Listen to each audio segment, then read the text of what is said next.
the Smoky. Gold down on the Smoky. Gold down in that Smoky River mud. Yeehaw! Yeah, there's gold down on the Smoky. Gold down on the Smoky. Gold down in that Smoky River mud. Well, imagine, if you will, the year is 1852. Manifest destiny, the Irish potato famines, and a bad case of California gold fever has spawned a string of covered wagons, oxen, horses, and pioneers stretching all the way from Long Island clear on out to the state of Oregon. Well, they came from states and countries foreign, headed west to California, leaning hard against the wind and cold. From the East Coast they came overland, just pull up roots and change their plans, 'cause someone found that little chunk of gold. That's why there's gold down on the Smoky, Smoky. Gold down on the Smoky, Smoky. Gold down in that Smoky River mud.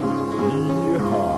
Yeah, there's gold down on the Smoky, Smoky. Gold down on the Smoky, Smoky. Gold down in that Smoky River mud.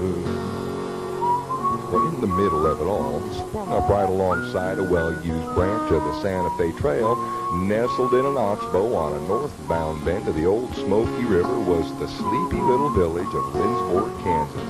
Population 200 men, women, and children, and every one of them came from Sweden with Pastor Ole Swenson. They came all the way from Sweden, looking for another Eden. They gave old Pastor Ole all their trust. Well, he led them halfway around the world, men and women, boys and girls. They settled down to plow the prairie dust. And that's why there's gold down on the Smoky. Oh no, why, huh? Gold down on the Smoky. Well, hang in there. I'm about to give you the whole story. There's a hint coming up real quick here. Yeah, there's gold down on the Smoky. Listen close. Gold down on the Smoky. Gold down in that Smoky River mud. Now, everyone in Lindsborg was Swedish, except for the widow Nelson. That's Ophelia McCleary Rodriguez Polanski Nelson, to be more specific. Now, McCleary was her real name, but all the rest belonged to dead husbands. She was a St. Louis showgirl who got herself hitched to one of Lindsborg's oldest and richest residents, Old Swede Nelson, who owned the flour mill and a big chunk of Smoky River bottomland just south of town. That old Swede was not a lonely man. Wedlock wasn't in his plans. He worried mostly about his profit charms. Then he met that sweet Ophelia in a card game she was dealing. In a flash she stole his greedy little heart. And that's why there's gold down on the Smoky. Still doesn't quite explain everything though, does it?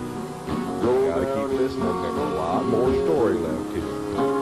Yeehaw! Yeah, there's gold down on the Smoky, as long as you feel like it. Gold down on the Smoky, gold down in that Smoky River mud. Now you see, Old Swede had gone off to St. Louis to sell a team of draft horses to some German fellow that made beer. He was sitting down to a plate of supper in the casino, and he spied Ophelia dealing cards at the blackjack table. Now, he may have been half deaf, blind in one eye, and he had a hard time breathing some nights, what with his asthma and all, but he could see real good with his other eye. And Ophelia didn't take much time finding out which ear was working either. Wasn't more than a couple days before she had her next last name. When Swede showed up back in Lindsborg, everyone knew that old bachelor had his bride now. And his sister cried, and how he gave her all his money, and the farm, and the mill. Ophelia owned 1,000 acres, but she couldn't find a taker. When at last the old goat ate his final pill. And that's why there's gold down on the Smoky. still doesn't quite explain the whole story, so you gotta keep listening for a while here. Yeehaw! Yeah, there's gold down on the Smoky, gold down on the Smoky, gold down in that Smoky River mud. Well, when old Swede died, the widow tried to sell the place, but to no avail. She was forever stuck in Lynchburg, just a flower in the desert, she would call herself. More like a cactus, folks would say.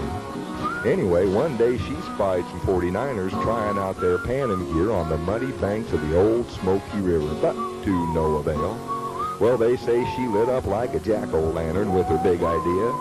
She bought some golden nuggets and had them planted in a likely ripple just below the dam.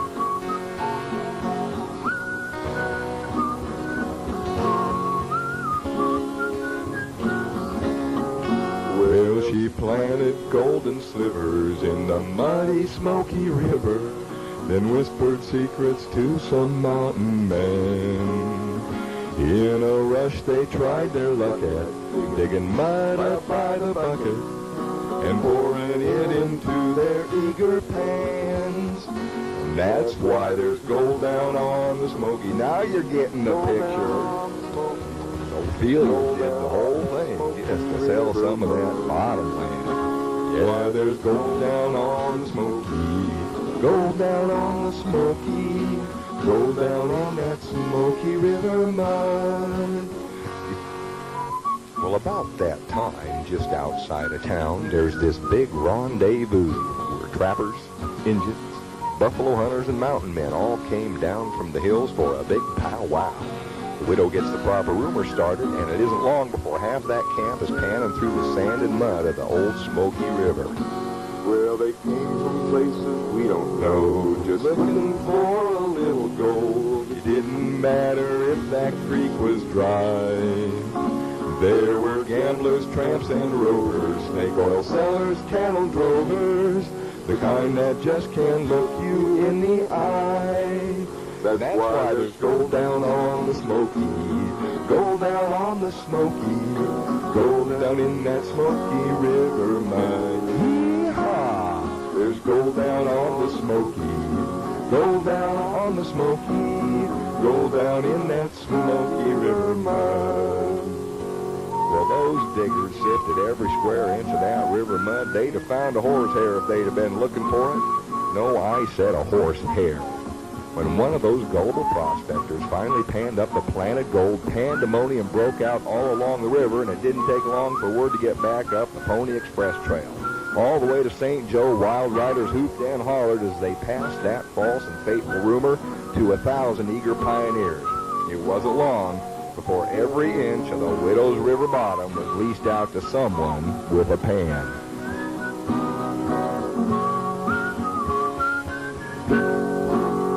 Well, you couldn't find an acre of the widow's land not taken by some low-life horse thief digging up a mine.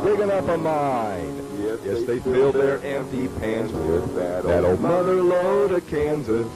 But it was only gravel they would find.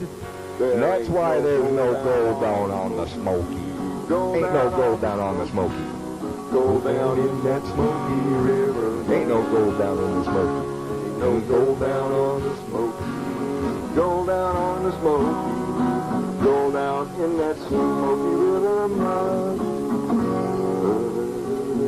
Well, as gamblers, gunslingers, hookers, and dance hall girls filter into town to mine this imaginary mother lode, they buy up land along the river from Widow Nelson, who makes a timely getaway long before the local folks rise up to thwart the onset of typical boomtown evils.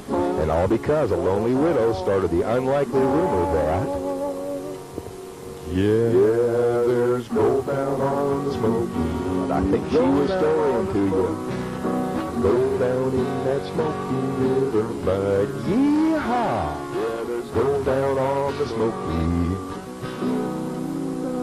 I think that old prospector may be fibbing, too. Smoky.